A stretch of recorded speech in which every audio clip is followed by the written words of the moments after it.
Ассалому алейкум дӯстон, хуш омадем ба шабакаи мо. Дар навори имрӯза барои шумо як хабари беҳтаринро омода кардем. Барои ҳамин лайкро зер кунед, мо боша наворо худи ҳозир оғоз мекунем. Чӣ хеле ки ҳамамон медонем, аллакай рӯзи 23 октябр ташкилоти Bellator дар Русия аввалин турнири худро мегзаронанд, ки дар муҳорибаи асосии ин турнир легендаи муҳорибаҳои омехта Фёдор Емельяненко зидди Тимоти Ҷонсон меҷангад. Ҳамчунин дар ин турнир варзигари тоҷик Шараф Давлатмуродов зидди варзигари рус Анатолий Токов муҳориба мегзаронад. Боз дар ин турнир бояд ки муҳорибаи ду топови ҷангвари рус Андрей Корешков зидди Рустам Хабилов мегузашт, аммо Хабилов бемор шуд ва аз ин муҳориба даст кашид. Ва дӯстон, чанд дақиқа пеш варзигари тоҷик чемпиони ташкилоти Eagle FC дар вазни миёна Фаридун Одилов дар саҳифаи инстаграми худ ба ташкилоти Bellator ва ба президенти ташкилоти Bellator Скотт Кокер муроҷиат карда гуфт ки барои ин муҳориба, яъне барои муҳориба зидди Андрей Корешко омода аст. Биён суханҳои Одиловро гӯш мекунем.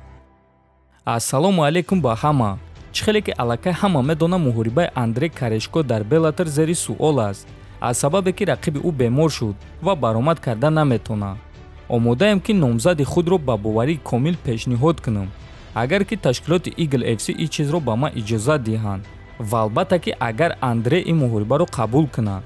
Bellator, Скотт Кокер, ба мо муҳориба диҳен ва мо тоҷикон майдони шуморо метарконем. Ба ман муҳориба диҳен. Бародаро, ҳама ҳаракат аз шумо дастгирӣ кунен ва дар комментария Bellator ва Скотт Кокерро отмечат кунен, навиштааст Одилов. Ва дӯстон, дар ҳақиқат гуфтанем ки ин имконият хеле хуб аст барои варзигари тоҷик дар аввалин турнири Bellator дар Русия баромад кардан ва бо зидди чунин рақиб ба монанди Корешко.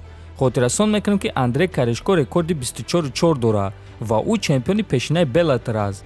Ва акнун тасаввур кунем ки чемпиони пешинаи Bellator зидди чемпиони ҳозираи Eagle FC. Дӯстон, биёин якҷоя Фаридун Одиловро дастгирӣ мекунем ва шояд ки дастгирии мо сабаб шаваду Bellator ин муҳорибаро ташкил кунад. Дар канал ҳатман обуна шавен, фикр ақидаотонро нависен.